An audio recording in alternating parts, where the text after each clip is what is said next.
All right, I believe we are live. Excellent. Good evening, everyone. Welcome to the Friday evening free enterprise community race here on the Speed Gaming Network. I'm Invenerable, joined by my friend Swimmy Leone tonight. Swimmy, how are you doing? I'm doing fantastic. I am really excited about this race. Yeah, looks like we're going to have some really fun flags tonight. All kinds of high-powered gear is going to be available. Shops are going to be free, and glitches are enabled. So we should see some pretty speedy finishes tonight.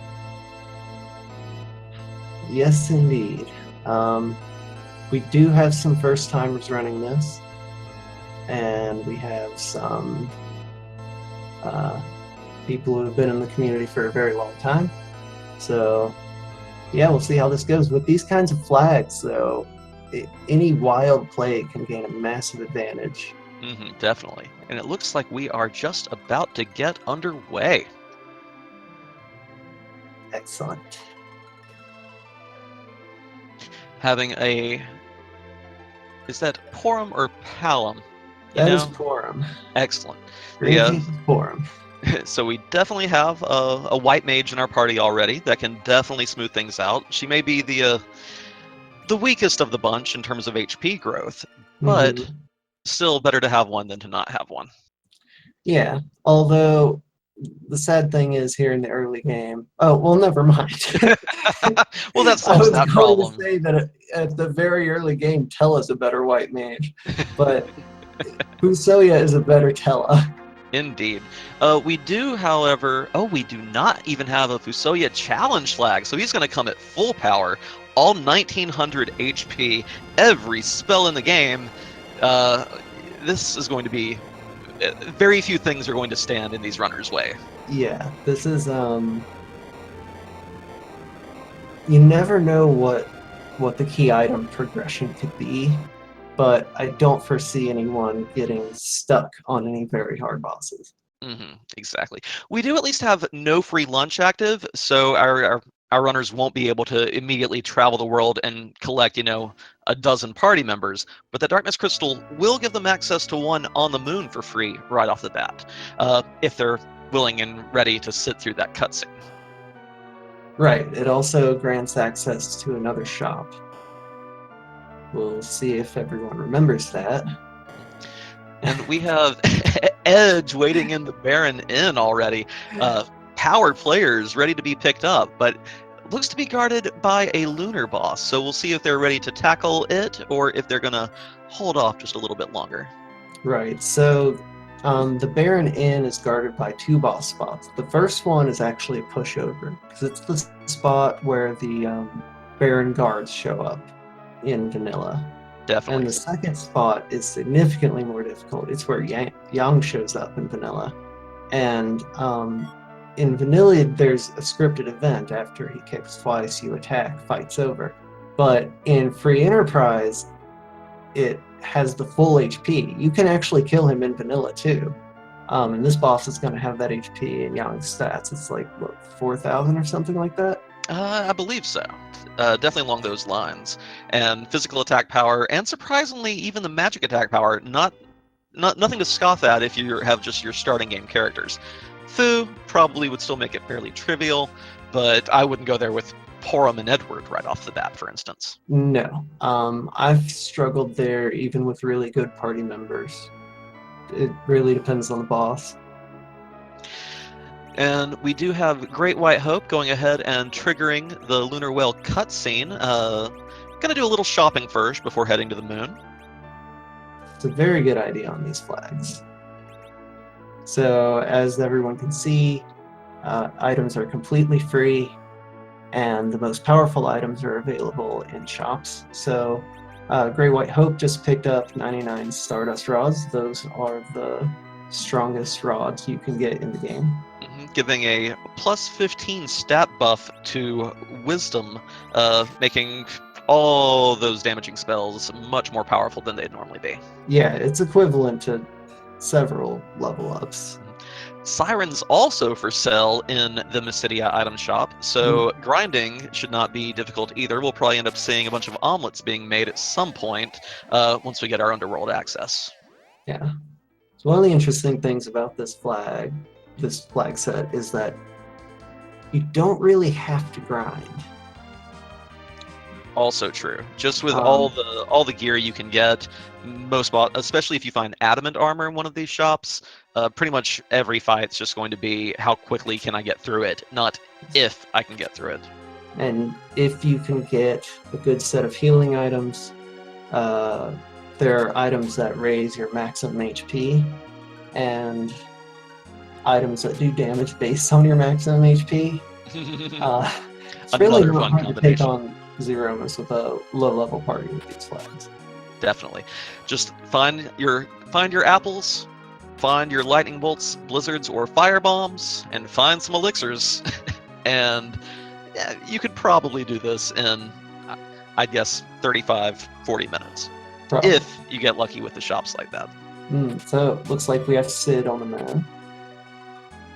Another relatively powerful early game character to get, by virtue of his having increased levels, really great HP growth.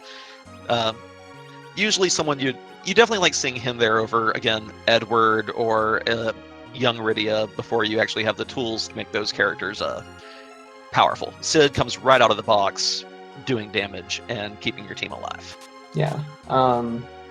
I don't think Great White Hope would have that much trouble taking on the Baronet at this point. Oh, definitely not. Crimson Aethix heading down into the Antlion nest, the lowest statted of the bosses you can access right off the start, and will provide a key item. Yes, so the Antlion has almost no attack power and very little magic and 1,000 HP. Not a problem for Fusoya. And even if it did have more, we have a Fusoya. Yeah. All right, we have Baron Key there at the Antlion Cave. So that's access to another character and a key item. And also, once more, I don't expect to see, even though we have the T4 flag active, which lets you find all kinds of late game gear, lunar boss fight drops, things like that in chests. I doubt we're going to see too many of our runners actually actually opening them, again, because of shops being free and similar gear being available there. Right. I noticed that Great White Hope just bought 99 Avengers. So if Kane or Cecil become available, that's, in my opinion, the best weapon for either. Although you have to be careful with Cecil because the Avenger raises agility. Speaking of Kane, Crimson Aethix has run into the Dragoon up on Mount Hobbs. Gonna probably one-shot plague there with the virus spell, and has increased his party size. Meanwhile, speaking of apple strats, Noraistra bought 5 stacks of 99 gold apples. So we know that we know exactly where his party members' HP totals are going. That is sufficient. I'm not sure how many you need to get a full party up to max HP with everyone, but you don't need max HP with everyone. Not at all. We have an Odin fight in replacing the Fabul Gauntlet. Possibly, with some teams, would be a tricky one. Of course, he counts down on his timer, then uses the Zantetsu Ken to chop your party down. But again, we have Fusoya. Meanwhile, Ginger has gone after Edge there in the Baron Inn, which I think is a good play. Since we're playing on, we don't have the glitchless flag on. That makes Edge the best character in the game, in my opinion. Oh, by virtue of being able to duplicate Excaliburs and throw them at nearly every enemy? Yes, and we know that Kane is easily available, so it's not hard to find a good throwable item. Also true. To duplicate, so you don't even have to have Cecil for that. Ooh, we find the Twin Harp being held by Edge in the Baron Inn. Hopefully, I'm keeping my fingers crossed at least, Ginger Damas will head over, or at least maybe have to head over, to the Dark Elf Cave, so we can get one of my favorite Free Enterprise Easter eggs, or changes, whatever you want to call it, for everyone to enjoy. Oh yes, I love the Dark Elf Cave. Gonna get a key item here in. I did not see it on Noraistra's stream. Let's see what Crimson Apex gets here from King of the Bull. Tower key. Tower key. Shout out to Demarine2 in the chat. I know that is her favorite key item for reasons. No, I'm not still bitter about it.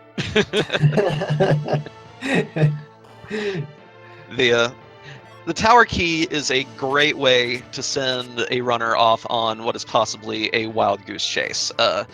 For those of you who are unfamiliar, Lower Tower of Babel, as soon as you reach the underground, you have access to what is in vanilla game the Dr. Lugay spot, which has a key item. But you can't exit out of the tower, you can't use warp out of the tower, and there is a second key item spot. So that tower key can very much motivate people to go there just to avoid double dipping. Right. Double dipping the Tower of Babel is a nightmare. Definitely. I hate it every time. I also have lost a race too. I don't want to go to tower yet. I don't have the tower key. Tower key's locked in the tower. Ginger Dama's doing a little more shopping here in Troya. Crystal Armor is a nice find in case you do end up running into Cecil. Still don't think we've seen Adamant yet, though. No, I haven't noticed any of those. So if anyone is unfamiliar, Adamant Armor is the best equipment in the game. It is impossibly rare in the vanilla game. I don't know how many hours you would have to grind, but it is far more than any sensible person would want to. Exactly. It's freely available with these flags. It's frequently not hard to find in a shop, in which case you can get 99 of them, put them on any character you want, and stomp through everything. It gives plus 15 to every stat. It's good. We thought that the 15 points of magic boost from the Stardust Rod was nice. Well, you ain't seen nothing until you double that down with an Adamant Armor. Right. And in addition to that, it gives the highest defense boost in the game, a whopping 100 points, 10 points to evade, 20 points magic defense, 12 to magic evade, and all kinds of elemental resistances. It can definitely neutralize many fights, even some of the nastier fights that you may run into. Yeah, it's bonkers powerful, and of course we already have Edge and Fusoya on flag with glitches. So it's not as if anyone needs Adamant Armor, but if anyone does find Adamant Armor, they can plow straight ahead with Zeromus being almost the only thing that can pose a threat, or maybe Yoga Pogo. Hopefully, we are about to get that wonderful Easter egg with the Twin Harp. Hopefully, our Restream team can get this flipped over to Ginger Damas's stream. Yes, it has been changed. Perfect. So everyone, I hope you're ready for a rousing game of Free Enterprise. Name that tune. Yes, very important. Edward teasing us, taking forever to get that harp. Just bring him the harp. That's what people. I always said. Why are you making him do this? They hate him so much too. They like seeing him fall a few times. I believe this is the standard Final Fantasy VI battle theme. None of the boss fights, just the normal one. Yep, that's it. Really fun, peppy theme. And let's see who the Dark Elf really was all along.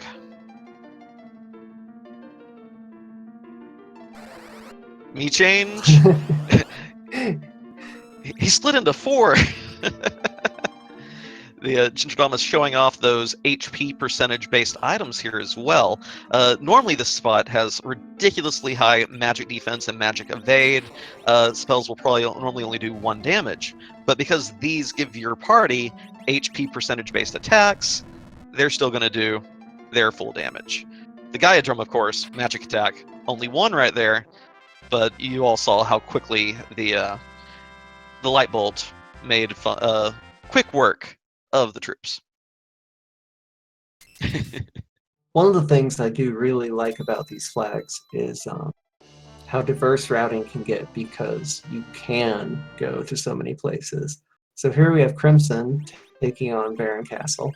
Of course, Ginger just took on the Cave Magnus. Norestra is taking on Mount Ordeals. With a wonderful Golbez fight, which is, with having both Fu and Kane at max HP shouldn't be too much of a problem, but it is a big time sink on top of all the other slowdowns you get in Ordeals. Right, we'll see who gets demolished. If it's Fusoya and Kane, then there might be a little... Well, with only 3 characters, it'll only one. He's guaranteed to have one of those 2 still up. That's right, yeah. I'm sorry. Yeah, so never mind. I guess he's full. Not a very hungry dragon today. So, one thing you will not really see in the stream today is the text overhaul. So the developers recently replaced almost all of the text in the game. Free Enterprise got a huge patch this week, so if you've not actually had a chance to play it yet, it's a great time to dive in, see all the new additions made. There are tons of beginner tips and tricks, advanced strategies that you can get just by talking to NPCs now, plus more than a few community in jokes. Yeah, quite the humor very similar to the, guess he's full joke. If you think that's funny, then yeah, definitely get a ROM of whatever flags you like, play through, and just talk to everyone. Yeah. We won't be getting any of the cute text tonight, though. Of course, everyone's trying to go fast. We don't have time to talk to NPCs tonight. But it's definitely a wonderful addition to the randomizer. Yes. Someone in chat points out that especially the dwarves in Dwarf Castle. They are pretty good. Yeah. Kudos to both Rivers McCown and Boardface on working through all that dialogue. Yeah, that must have taken so much work. And I think, it has paid off. It is great. People are mentioning hints in the chat. So there are a few... There was a hint system that helped you find key items, and then they removed it for various reasons. There are still hints in the game, as in guides on how to run buffer or mess with your agility for Zeromas, things like that. Definitely. And also just to fill you in on some of the changes to Free Enterprise, for instance, Tower of Zod is no longer triggered by a cutscene. It's done by talking to a specific character in the Troyan Castle. Heading to the Giant of Babil, also done by talking to an extra NPC that was not in the base game. Yes, and you can easily get back to those locations after you finish them, which is really only useful for the Giant of Babil. Ooh, Ordeals not paying off for Norestra, only picking up, I believe, an Adamant for his trouble there. That's one of the key items you want to see the least. We have a little high-fiving kind of going on between Great White Hope and Crimson Avix, both diving into the Baron Castle, Baigan being replaced by the entire Fabul Gauntlet. Right. And Kenatsu being replaced with a little Dragon God. Again, not a problem for this team. And then we get to go through even more cutscene until getting that key item. But at this point, I think that has to be where their progression is. Oh, Franker Z's. Get your Franker Z's out. Sorry. Someone asked in chat who's the final boss in the game. It's Zeromas. The bosses have been randomized around except for Zeromas. So Zeromas is... chat's going crazy with the dogs. My dogs are awesome. I will try to mute whenever they do that, but they're great. Zeromas is the hardest boss by far. Yeah. And we should clarify that although Zeromus, quote unquote, is the final boss of the game. The Z flag, the best flag, is active. So we can't tell you exactly who the final boss will be this time, but mechanically, it is Zeromus. Yes, mechanically, it's still going to follow the same script of use Big Bang. So there are several reasons that Zeromus is the first boss, but number one is high spell power plus high magic power attack called Big Bang. And it does non-elemental damage of if your party is not equipped properly or you've not pulled off a glitch to help nerf the damage.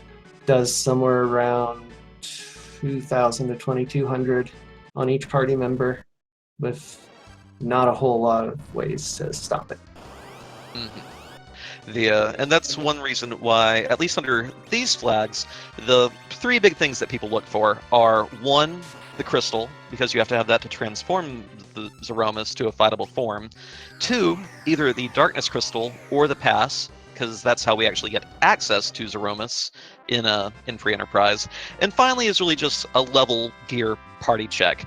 Can my team survive the fight? Do I have the damage, the items, the HP to actually survive these brutal attacks? And of course, with these flags and all the apples, I don't think any of our runners are going to have difficulty with the Z fight for a change.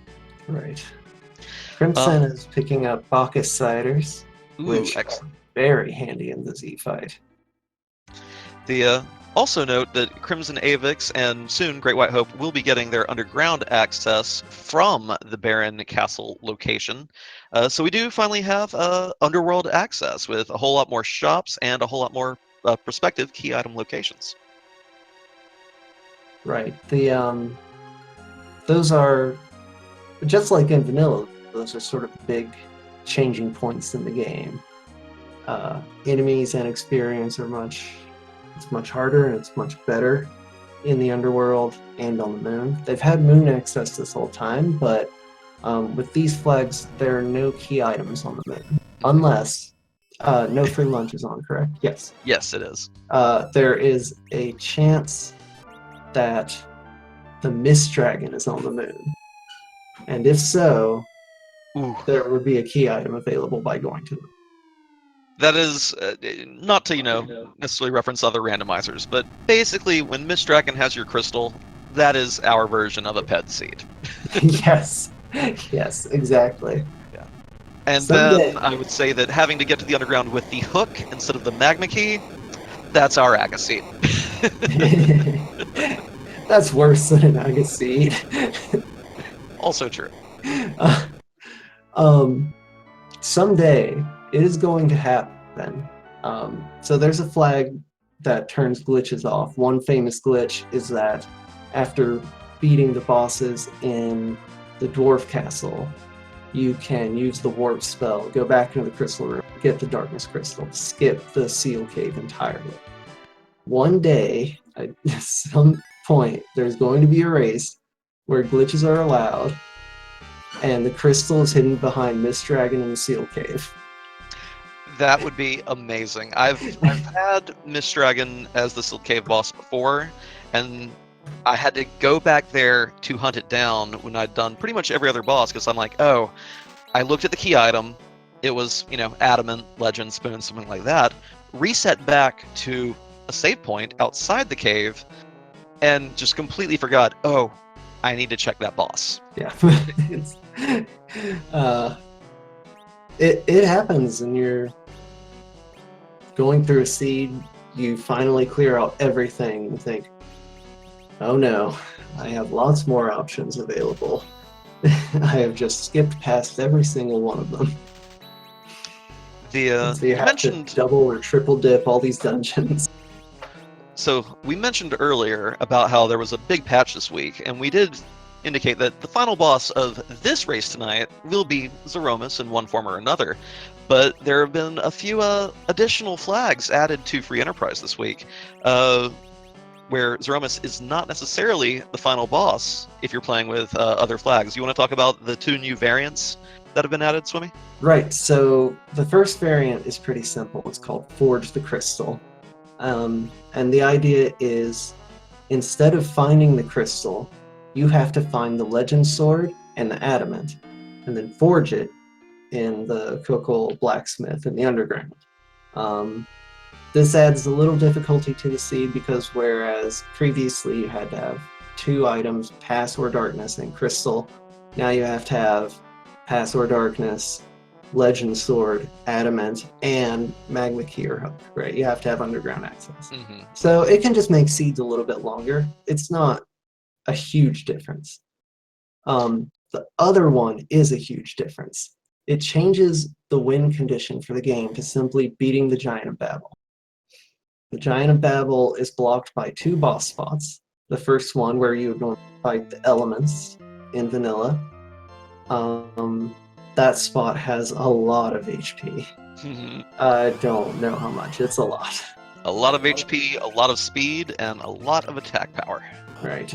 Followed by the spot where CPU would be in vanilla. It only has 20,000 HP, but its magic power is still absurd. Mm-hmm. So bosses that are not as hard as Zeromus, typically, but are still pretty hard. And that's what you want if you want to play a much shorter seed. Yes. And it's a welcome addition, too, because until that came out, there was virtually no reason to actually fight the 2 bosses in the Giant of Babel. There is a character at the end, but usually, if you can beat those 2 bosses, you probably don't need the character. So people would go there to grind. On rare occasion, you may have to hunt down the Mist Dragon there on a no-free lunch seed, but otherwise, there was just no reason to actually go there. And so that new variant at least gives us ways to enjoy the parts of Final Fantasy IV that Free Enterprise didn't really take us to previously.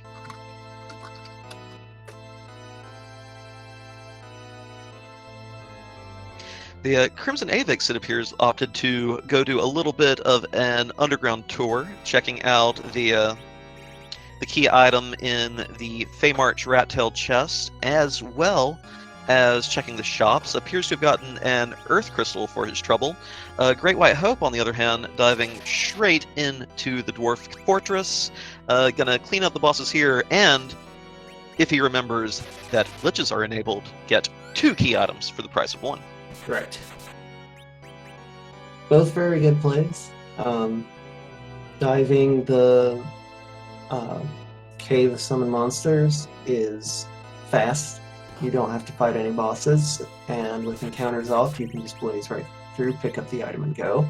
And if the shops have great items, then great. But yeah, as you pointed out, doing the Dwarf Castle gets you 2 key items. You fight 2 bosses, but you can get 2 key items with these flags. Absolutely. So, And totally soon, reasonable play. Ginger Damas and Noraistra will be following our other 2 runners fairly shortly, both going to collect their magma keys pretty soon. The Great White Hope, my hope is that Great White Hope does remember the warp glitch, so we get a little more information right off the bat here. Right, so you get the first item when you try to leave. And what necklace is Luca wearing today? Sand Ruby. Just a precious gem, just an extra character. Yes, so that's a free character. Doesn't take too long to get to. You don't have to fight any first bosses. Oh no! Great White Hope went into his menu. He went to the black magic. It looked like he was going to cast warp and then exited it out. Hopefully that doesn't bite him too badly, but who can say for sure? Crimson Avix coming up behind him, going to do these same 2 fights. Let's see if Crimson remembers. Right. It is very easy to forget that. I may have forgotten it Friday night myself. This is Great White Hope's first race, I believe. So it's I don't know how experienced he is with the vanilla game, but it's possible that he heard of that glitch and didn't remember, or just wanted to get out. It just sort of as a habit. Mm-hmm. It's very common. I understand it too, because when you are in the race environment, your pulse starts pounding. You Oh, know yeah. that you want to, and these are very generous flags. You get so in the moment that it's very easy to overlook things like, oh, yeah, I could get a free key item here. Right. But the community, by the way, if you're interested in this, please come join our Discord. We have many great resources to help you get into the game, to learn the nuances of free enterprise, and I think this is probably one of the most welcoming communities I've ever been a part of. So even if Grey White Hope forgot it tonight, we will definitely get him up to speed in this and any other glitches that he may have been unfamiliar with. Right. And of course, even if it was just race mentality, it happens to everyone. Go, go, go, I have to go. uh, everyone's going so fast, I have to go fast too. And then you just small goofs can cost big in this game. Ginger Domus making a little bit of a gamble here, going ahead and heading up into the Tower of Babel. I kind of like this play because knowing that most people will go check the shops or the free rat tail spot, or possibly even go check Young, or do the double dwarf castle item. This gives you a chance to separate yourself from the pack. If the crystal is here, that can be it's a gamble, but it's a gamble that could save a ton of time, because a lot of people just do not like doing Babel. We talked about this earlier, so I'm hoping it pays off. Yeah, I agree. This is an interesting play. Yeah, people get into habits, sort of, just making the same plays over and over. Occasionally, when people change it up, they win big. Occasionally, when people change it up, it turns out it was the exact wrong time to change it up. So Crimson has remembered the Warp Glitch. Let's see what we have here. Come on, Crystal. Come on, Crystal. Oh my God, it's the Crystal. Oh gosh. Oh, it's painful and beautiful all at the same time. I love it. I love it. Well, we are at the 30-minute, 42-second mark, and Crimson Avix is in go mode. Just has to grind that party out, and he can take off for the moon with his Darkness Crystal and fight the boss. Yep, does not have to find pass. Now, the pass saves a lot of time. It especially saves time in wipe to Zeromas. Just getting back to him with the pass is much faster. Of course, I doubt they're going to go hunt for it, because we do have the P1 flag active, and the P flag determines the behavior of the pass. P0, it's available in a shop, just like it is in the vanilla game. P1, it replaces one of the unnecessary key items. And P2, it places 3 passes in untrapped treasure chests throughout the game. So P1, it's in a key item location. And it looks like Crim is going to go a little bit of rabbit hunting for it. Don't know if they're trying to get up to 10 key items for the XP boost, or if they specifically want the pass to avoid that walk through the lunar subterrane. Right. And of course, they might be going for the XP boost, and hey, if you get a pass, great. Definitely. With the pass as a key item, why not both? Ginger Damas fighting the Dark Imp trio in the Vanilla Lugae location. Let's see what this pays out for him. I do like how Dark Imps just went up a few floors. And it's the Luca key, which does lead to the crystal, except it's not the fastest way to the crystal. Yeah, technically required by the logic, but again, glitches are enabled, so completely unnecessary this time.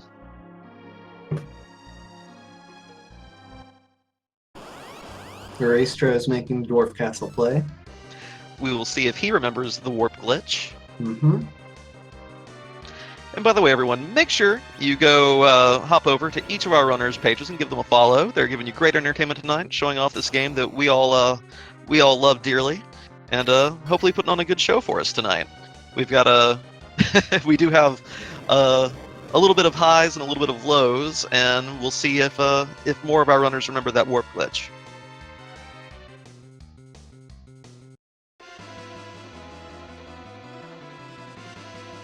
I am very happy about how popular this has gotten.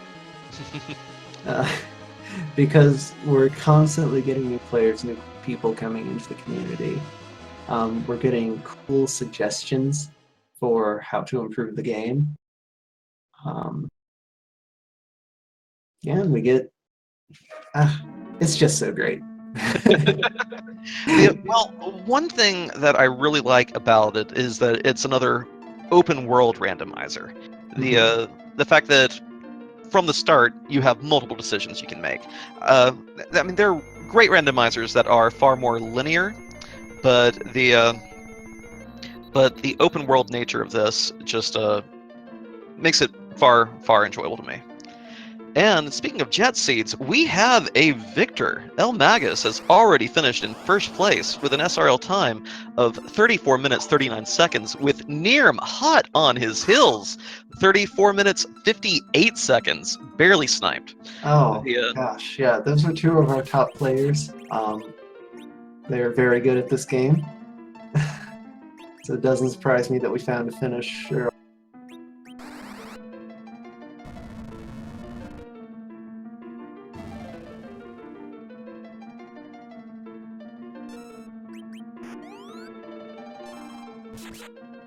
We'll see if our victor wants to come in for an interview or not.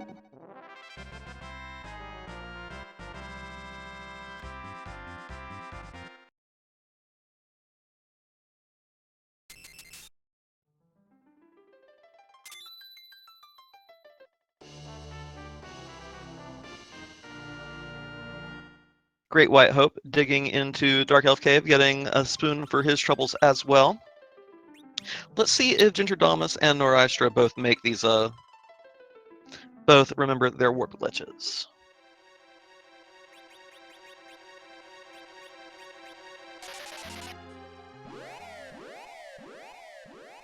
It's also good that Great White Hope remembered that you can exit there. Hopefully that doesn't remind him of other places you can use movement magic. Noraistra also foregoing the warp glitch. That will delay their finding the crystal as well. Let's see if Ginger Damas recalls.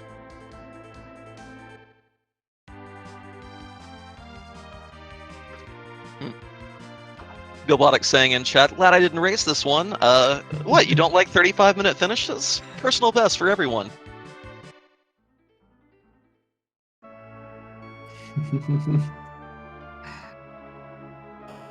Seeds like this,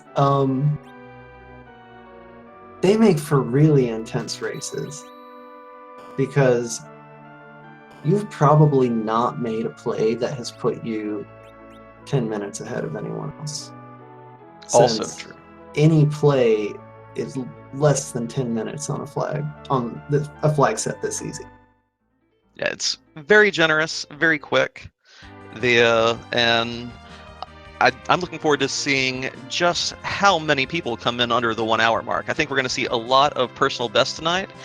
Again, if you remember your warp glitch, because Luca Cave is not a place people like to go.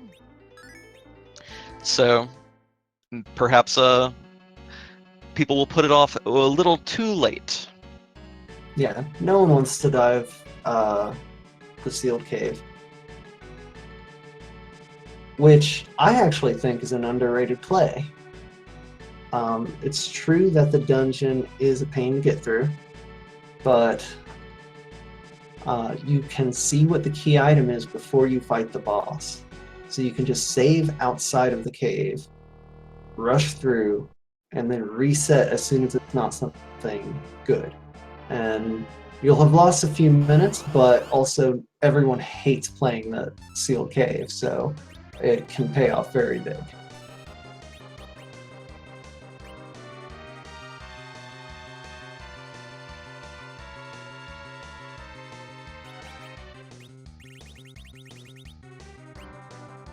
Ginger Damas has remembered the warp glitch.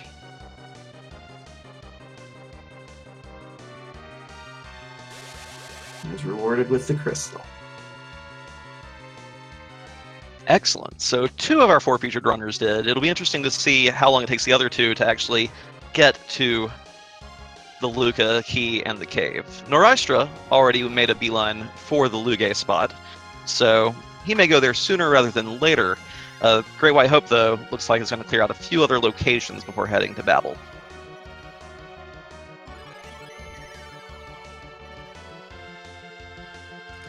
Now, does Norystra have, did Norystra take on the Dark Imp spot below?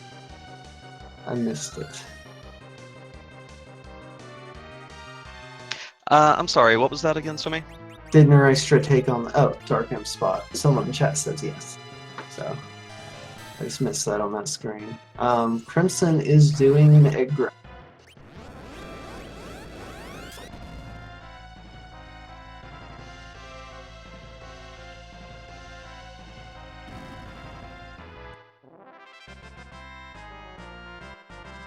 Looks like we have a third place now. Eunice coming in with a 39.55, another sub 40-minute time. Very speedy indeed. The yet another person who undoubtedly remembered their warp glitch.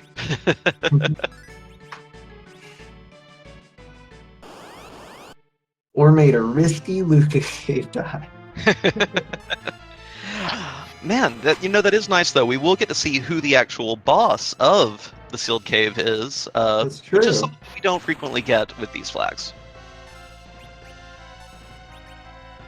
Right, so in vanilla, the boss of the sealed cave, Evil Wall, which I think for a lot of kids growing up was that one boss for this game. I had a lot of that one boss for this game. I was pretty bad at this game as a kid. Oh, I was too. It's pretty much my inspiration for speedrun. I have this memory of my best friend making fun of me for how I just ran from every battle. He was making fun of me for how poorly I did against Rubicante. It just took so long to beat him. And now I know the No 64 speedrun, and I can beat him in just a couple minutes and still run from every battle.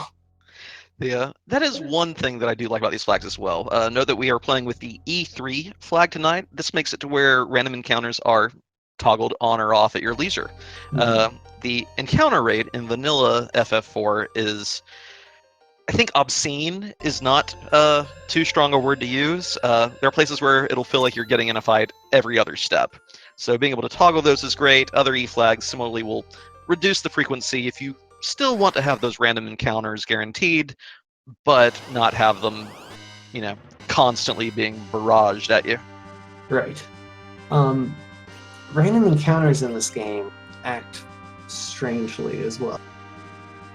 As soon as you get into a random encounter, if it's not a surprise attack, back attack, or first strike, you can run immediately. Always. Interesting. And it's only a problem if it's a back attack or surprise attack, in which case, if you want to run immediately, to do some agility manipulation.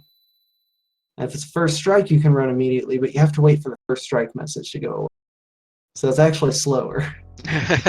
So even though you got the drop on the enemy, you still have to wait to run away just because of how it handles those text boxes. Gotcha. Yeah. So they're random battles. You get into them, they're a little frustrating. You can run from the majority of them very easily. If I understand how it works correctly, the back attack rate for a given area is fixed. So you can't prevent back attacks by making your party faster. You can only manipulate your party's agility so you can run away from them faster. Gotcha. Interesting. Yeah, and that's one of those things about Final Fantasy IV that I didn't really learn until we got into Pre-Enterprise, just how kind of hackneyed the ATB system is in this game, how it bases it off of one character in your party, how you can use that for running away, just so much put together in such a strange fashion. Yeah, it is kind of a kludge. So I wasn't paying super close attention to the boss battle. Oh, Rivers in chat says that back attack likelihoods are based on party levels, so I was totally wrong about that. Oh, okay. Thank you, Rivers. So it's not actually based on your stats, just your level. Just levels. Okay. We Well, have that's good to know. both Crimson Avix and Ginger Damas being in go mode, both grinding out levels on the at the Yellow Dragon spot. Sirens were available very early, so they're going to do this and probably head straight to the moon afterwards. Great White Hope and Norystra both still looking for that crystal, although Norystra appears to be very happy with this party, going ahead and giving them all max HP through gratuitous golden apple consumption. Right. It can be really advantageous to get that out of the way early, because then you can just stomp through everything you find. Especially with those HP percentage-based attack items, the fire bombs, lightning bolts, and blizzard items. If the enemy doesn't have a weakness or strength to it, it'll do roughly half your current HP and damage. So if you're all at 9999, that's a very easy 5,000 damage to every enemy with every item use. Non-reflectable as well. Non-reflectable, and it does do elemental damage, so it still targets weaknesses. So on certain enemies, it's pretty much guaranteed max damage. Absolutely. We do have a 4th place finisher, by the way. Night Dew has finished in 4th place with a time of 44 minutes and 30 seconds. Another speedy finish. GG Night Dew. Another fantastic racer.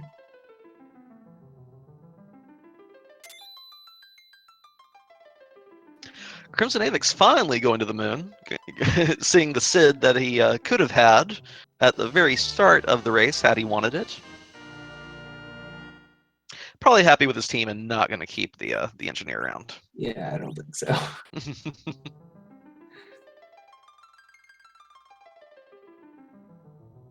You never know. Some people do have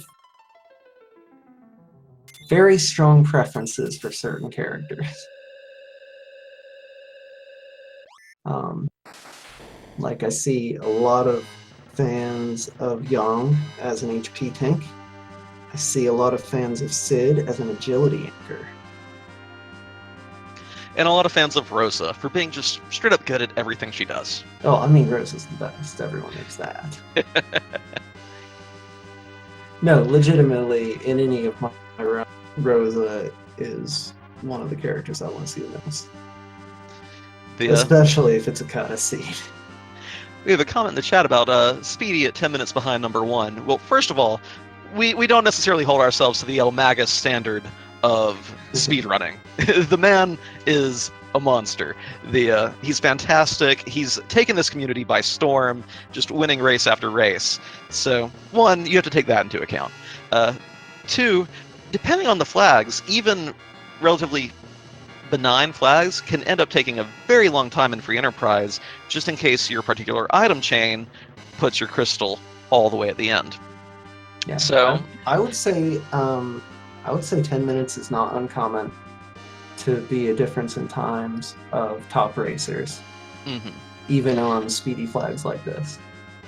Again, just once you enter the underworld, there are so many options available to you that it comes down to both your speed as well as a little bit of luck in the choice you make.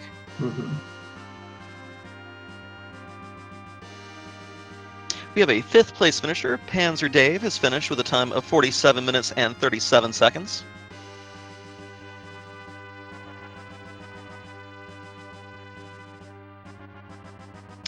I'm interested to see who's going to end up finishing first between our 4 featured runners, Crimson Avix and Ginger Damas, both making that sprint all the way through the lunar subterrane to get to Zeromus.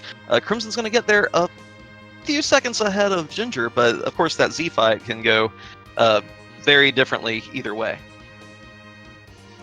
Yes. I have wiped 2 Zeromas with parties I thought were almost untouchable. I was wrong. Again, with the flags and with the free golden apples, shouldn't be too rough enduring those big bangs and nukes and meteors and such. But of course, you never know until you see it play out. Most Right. importantly, though, we're soon going to get to see who our actual final boss is. Sure, Yes. it's Zeromus, but who are you really? Always one of the highlights of watching a race. The harp song in the magnet cave, and who is Zeromus, really?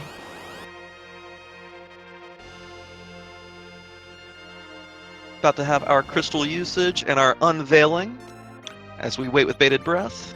The anticipation for this is always so great. It's like, stop shaking and show me who you really are. Come on, Zeromus. All right, here we go.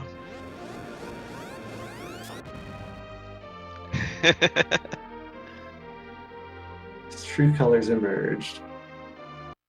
I wonder what the original Japanese actually says. It can't be his true colors emerged.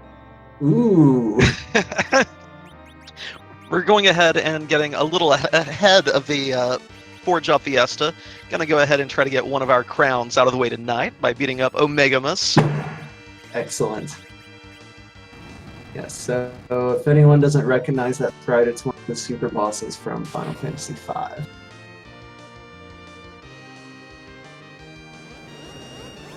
Tonight, it'll just be our boss.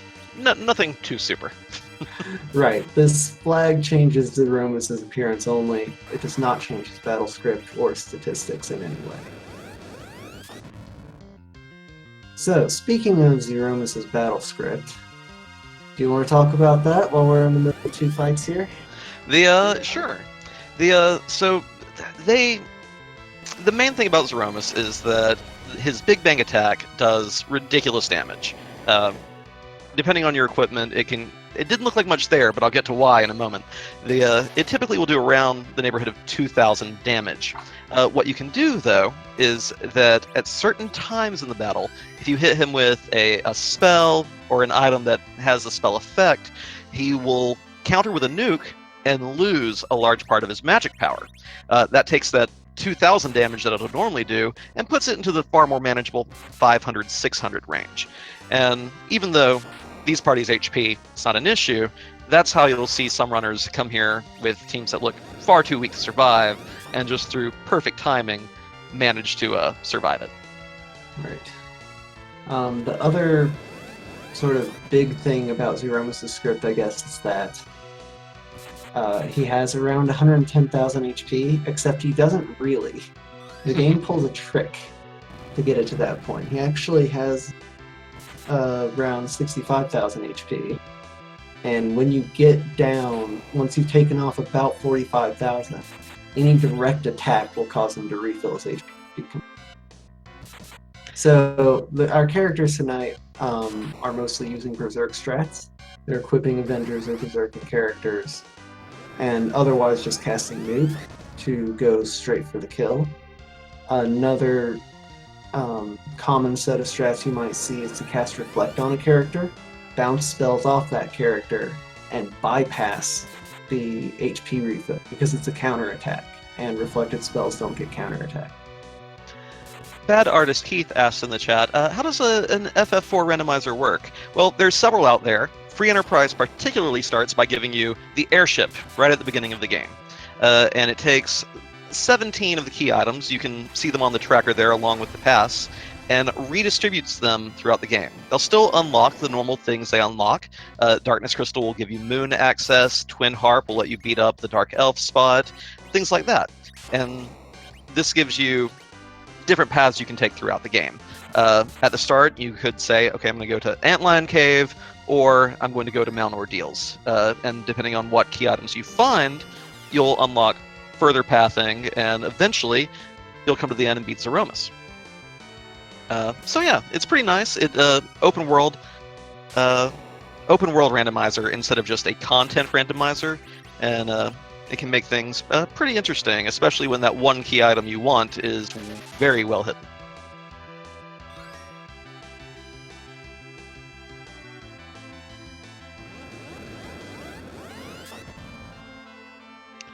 All right, And it looks like it's coming down to the wire here between Crimson Avix and Ginger Damas. Let's see who's actually going to eke out this kill first. So Crimson is in medio phase. One last thing about C. Romus' script is that when he's very close to death, he starts spamming medio. This nuke may do the job. Let's find out. Probably. Yep, there it is. There we go. GG to Crimson Avix, the first of our 4 featured runners to finish, coming in with an official time of 53 minutes and 41 seconds. Let's see if we can get Crimson in here for a little chat.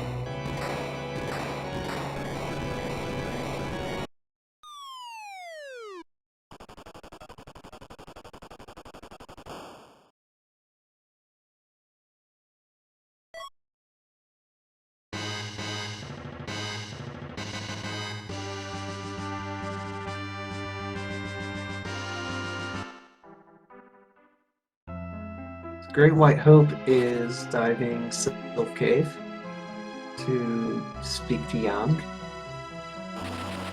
Unfortunately, is not going to the Seal Cave. And this is great to have these examples tonight, both of how quickly you can find the crystal with a little bit of extra game knowledge versus how long you may have to dig for it if you're playing without glitches or if you just overlook some of the glitches.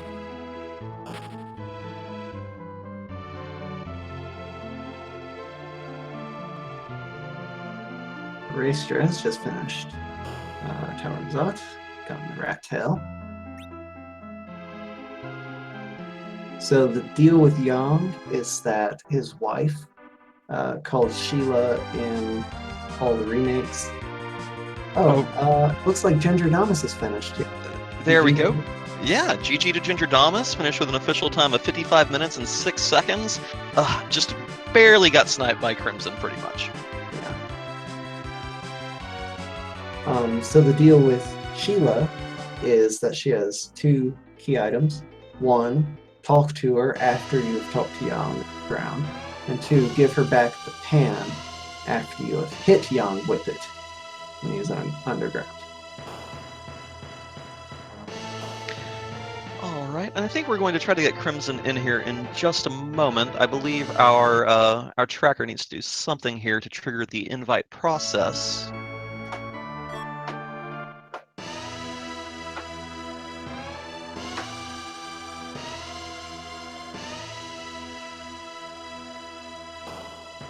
So on Crimson's screen here, you can see this scroll.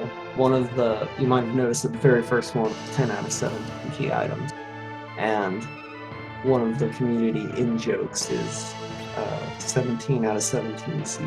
Extremely trolly seed that send you everywhere and make you end up finding every single key item. It looks like this might turn out to be a 17 out of 17 seed, Great White Hope.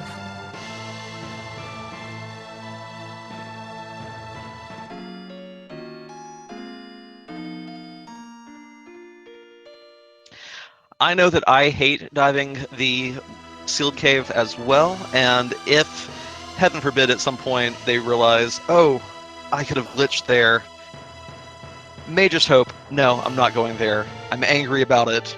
I am not checking that cave until I have nowhere else to go. Well, not just that. Another thing is in a race like this, you kind of need to press whatever advantage you have. Sometimes you need to just commit to a play. I'm guessing Great White Hope is doing a little hunting now for the Mist Dragon. Yep, it looks that way. Opting to just wreck Octomammoth instead of resetting or exiting.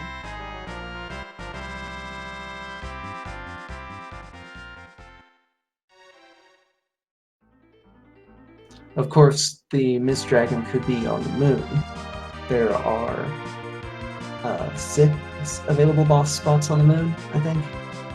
I believe so, although the Lunar Dragon spot does have 2 potential key item locations as well, Right. in higher tier flags. 2 chests, 1 boss. Makes it a very profitable one to make a dash for. And also a ton of experience. Oh! It's going to Seal Cave. Here we go. Scratch that. This will not be a 17 out of 17 Great White. That's good to see. I would have felt so bad if he had saved the spot for last after having missed the earlier opportunity. Well, hello there. Hey, GG. Thank you. What did you think about that seed, Crimson Apex? In general, I think these flags are the most interesting flags I've played so far, just because of how free everything can be, literally, in the seed. But it wasn't too bad. A lot of power to start early. Soya and early edge definitely makes any seed easier. So, yeah, really interesting. Yeah, one thing I do like to see with these flags is that it does allow people to focus on the scavenger hunt side of the game, rather than necessarily making sure they're able to overcome a particular boss fight. Everything you fought, you seem to just cleave through it with the greatest of ease. And excellent job, by the way, remembering that glitches are enabled this week. We've seen two of our runners both remember that, and the other two are now having to dive the sealed cave the old-fashioned way. Yeah, the sealed cave is always one that I hate, because even with overpowered group like I had, you can still run into a complete wall there in the sealed cave. So it was kind of nice just being able to do the warp glitch to get that. Yes, the boss spot for Evil Wall definitely has very high stats. Ooh, and Bigan, who is apparently our boss at that spot, is no pushover either, having 3 different parts that can all attack with pretty annoying regenerative abilities as well.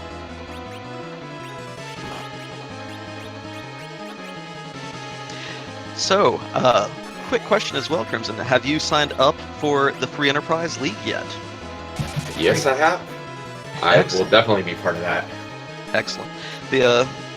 And on that note, we do have our very first Final Fantasy IV Free Enterprise League forming. There will be 4 qualifying matches throughout the month of July, and I'm not sure if they dip into August or not. If you like what you're seeing, please come join our Discord, learn to play this randomizer with us, and get hyped for a huge competition that's going to be starting fairly soon.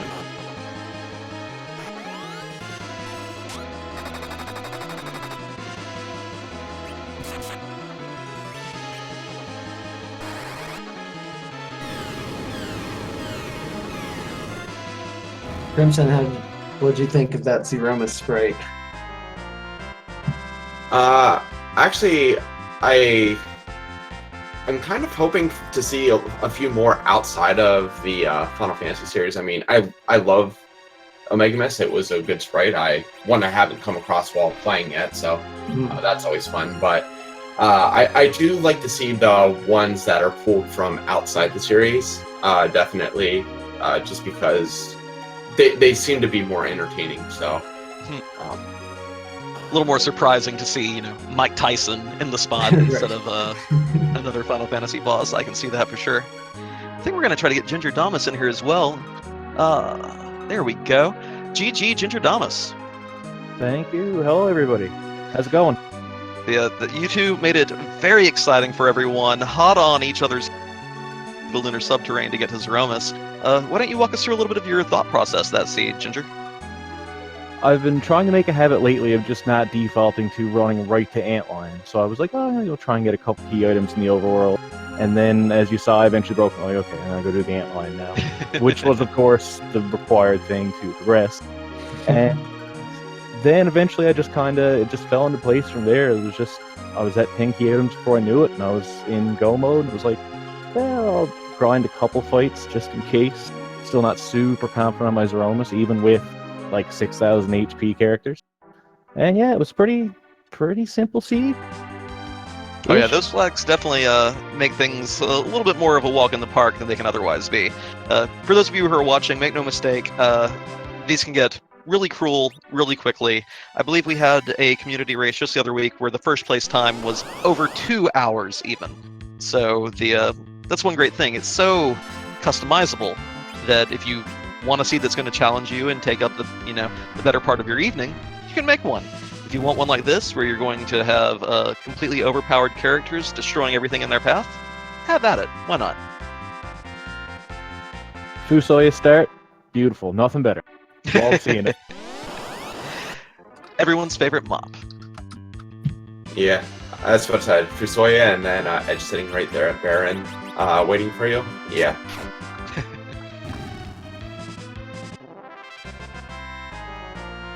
And it looks like both Great White Hope and Nor'Easter are about to start their grind at the same time as well. So hopefully we'll have another little neck-to-neck race through the lunar subterrane. Neither of them finding the pass either. So we're gonna have more walking and more lunar subterrane music, which is some of my favorite music in the game.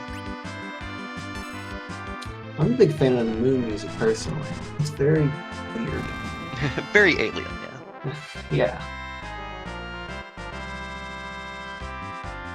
There's this trend in Final Fantasy games this time to,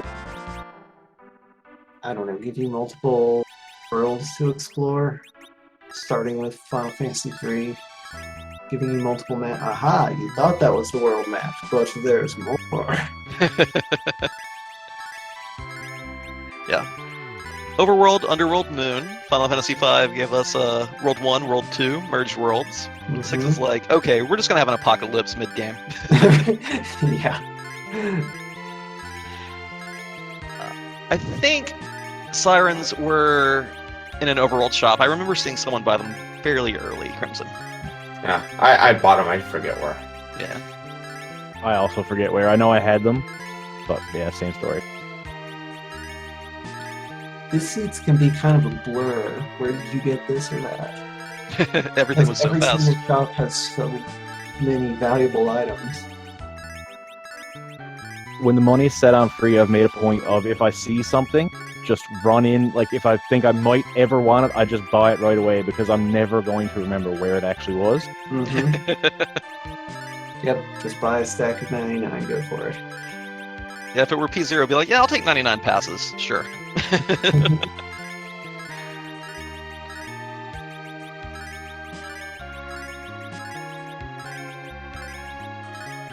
It's interesting to see some people opting to leave the moon for later, even in spite of it being no free lunch and having limited character options at the start.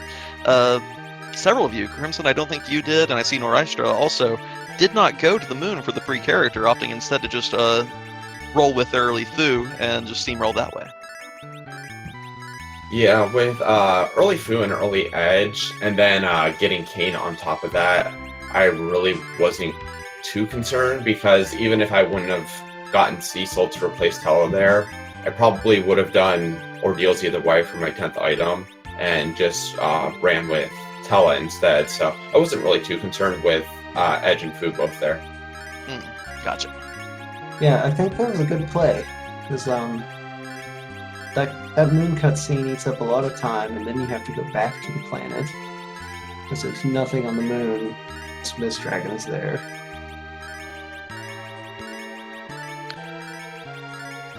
Yeah, it's definitely another one of those calculated risks. Like you said, with these characters, not really a risk to leave it. But other times, do I want to travel all the way to the moon to find that the Hummingway shop has nothing, and the character on the altar is just Edward, things like that, and then you feel like you've wasted, 6 minutes to cutscenes that you could have spent actually making progress. Yeah, I feel like I had regrets by about 10 minutes. I was like, why did I go to the moon right away? Had all that stuff, but at 3 minutes, like, oh man, I'm going to be at the moon in 3 minutes. This is great.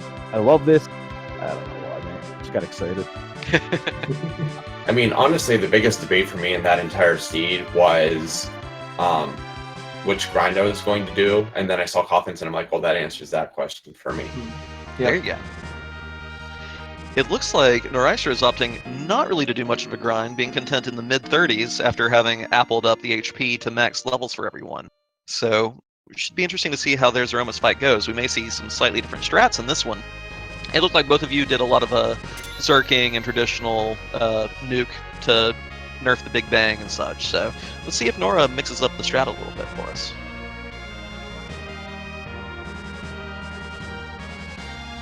Great White Hope, hot on his heels as well, heading straight to the moon.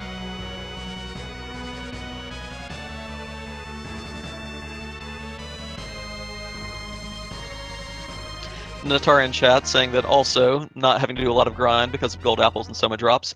I hope everyone who found Soma drops did give, their melee fighters a little bit of MP. They deserve to have the Soma drop as well. Don't hoard them. I bought them only to not use them. Just sit there and watch your mate just be like, please, I want them. I guess there could be a use of Soma dropping fighters. You could siphon their MP away in a grind fight. That's true. That's true. We've seen that fairly recently with people. For instance, when you have either doing a grind fight in the Giant with Tella, or in certain longer Zeromus fights, you don't need that MP. Let me use this little rod and drain it from you. Mm-hmm. Yeah, to be honest, my main concern with, and the only reason I did any grinding, was I just didn't want a low damage output and a very, very long C fight, so that's why I opted for the level up instead. Hey, it makes perfect sense. Same with me. I think I used I think I did like a 3-minute Siren grind. I was like, okay, they're all 40. That's close enough. Yeah, I went until Quorum got tier 4, and then I was done. I see that Nora has put both fire bombs and elixirs at the top of his inventory, so there's not really a question which strats he's using in this fight. I don't think we're going to see a single character take a swing.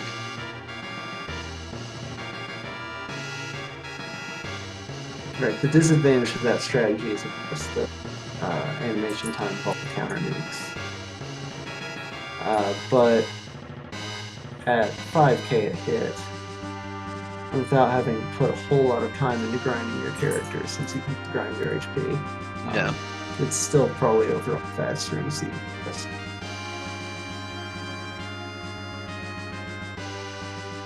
That is surprisingly one of the larger concerns to have, even against enemies that your characters and your team have the abilities to endure the items, having maybe a stock of the J item illusion or something.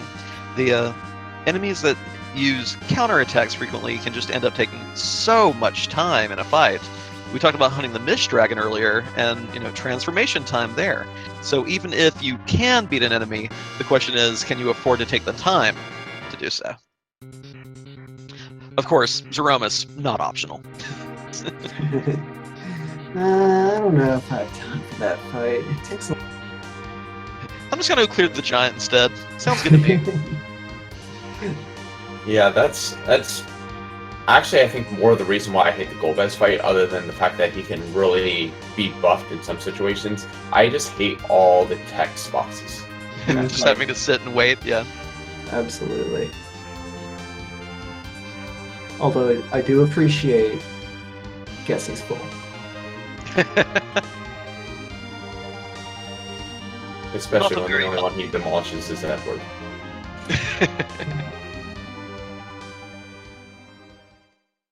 Great White Hope about to start their Zeromus fight as well.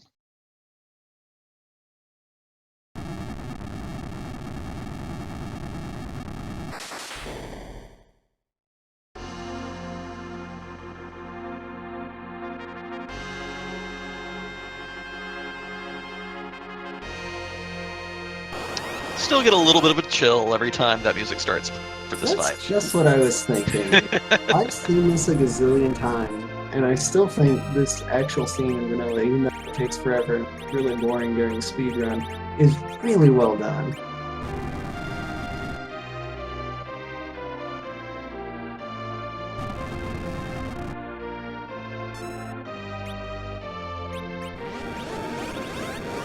And again, while our last two runners are wrapping up this fight, make sure you give all four of our runners that follow tonight, Crimson Avix, Great White Hope, Ginger Damas, and Noristra. All have done a fantastic job showcasing these flags and this randomizer for you. Big thanks also to our tracker and restreamer tonight, Cassidy Moen. Huge help, would not be getting this done without them. And Cyclone, of course, for keeping everything operating on the speed gaming side of things.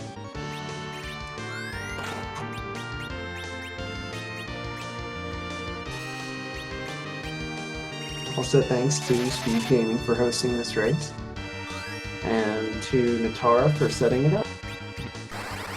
Every Natara Friday is- night at 7 Eastern, you can find us on the Speed Gaming Network for our Free Enterprise community races.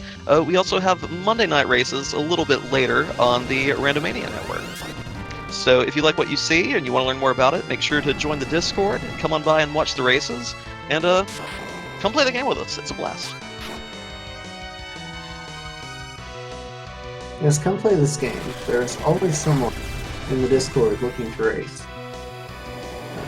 It seems like roughly 100% of the time. Always someone ready, hitting the ping to race, and setting up a channel. Some of us have a problem. And that problem is not enough free enterprise in our lives.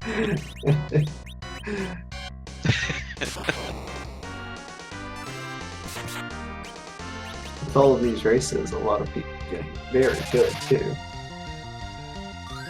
It's really fun to watch.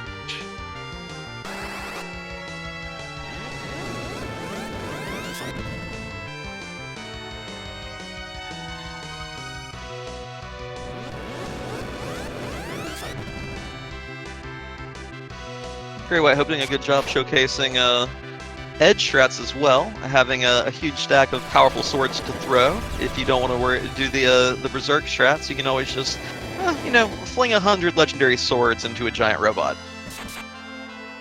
Yeah, I think in general, Edge's darting is a bit overrated, unless you are playing with glitches on, in which case, again, he's the best character.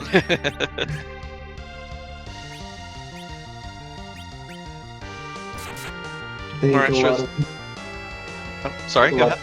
word throwing items for Zeromus and then find that they don't get much of a chance to use them. Mhm.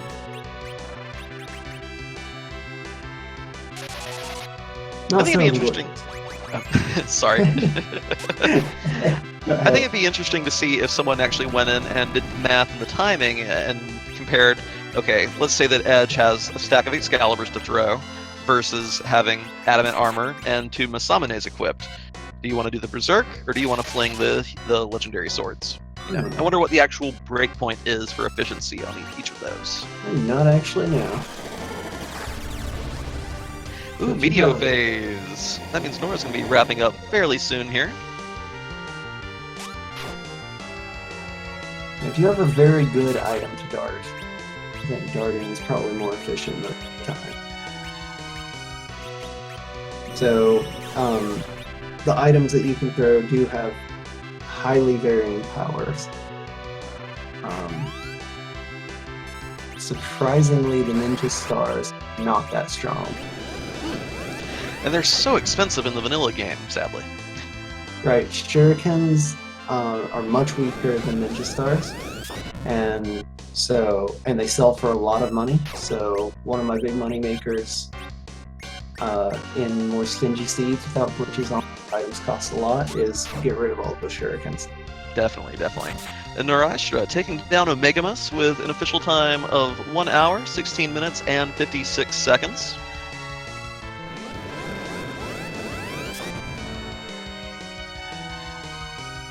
GG Norastra.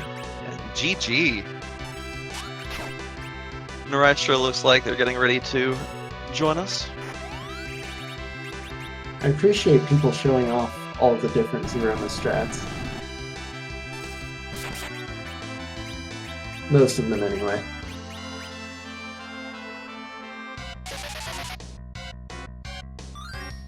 Norashtra, GG. GG. Thank you for showing off one of those different strats for us. It's interesting to see some new ways to fight Zeromus when you actually have access to the full array of items. Tell us a little bit about what you thought during that scene. I need to learn the glitch, apparently, from what I've seen. That cost me dearly, but now it's a lot of fun. It was nice to have food from the start. It just kind of lets you power through the seed and really not have any roadblocks with this flag set. Very, But- very friendly flags for if you have to get a race done and get to bed in time for work the next morning. Yeah, why aren't these the Monday night flags? Yeah, starting at 9:30, we could use a faster race. No. I wouldn't disagree with that sometimes.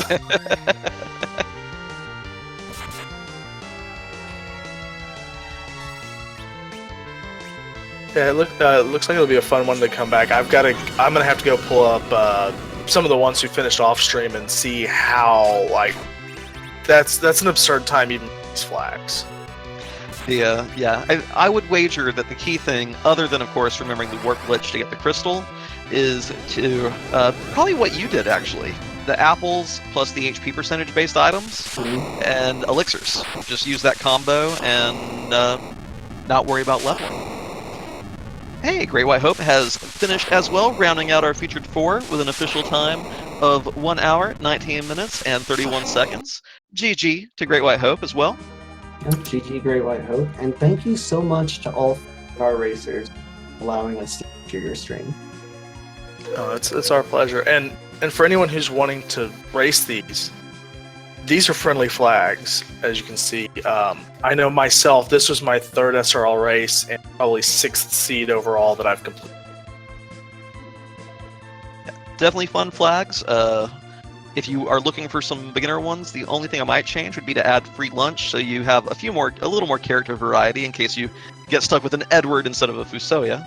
Right. But definitely fun ones to get going into the randomizer for the first time. Well, one amusing thing about this set of flags is that you can make Edward pretty good. Little adamant armor, little Artemis bow, and all of a sudden you have a semi-decent bard on your team. Yeah. The race we did yesterday, I took Edward to the moon, used him to drop elixirs. Mhm. Well, I think that we are probably going to be wrapping up shortly. Again, thank everyone for coming by tonight. Thank you to our racers. Make sure you give them all a follow. Thank you to Speed Gaming for hosting our community race this evening. Thanks to my co-commentator, Swimmy Leone. And thank you, and Venerable. This has been a blast. Super fun, super fun. So, I hope everyone who sees this and likes it joins the league. We do need more sign-ups. We want to get to that magic number of 90, so we'll actually have 32 people competing come fall, rather than the 16 that we're currently slated to have.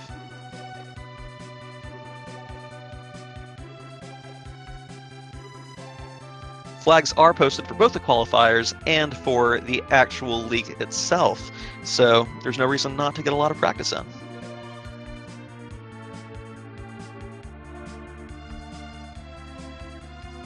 Oh, I just noticed that the pass was Miss Dragon. I wasn't paying attention to the other credits. And we didn't get to see where Miss Dragon was located either, did we? I didn't. Hmm. Probably on the moon.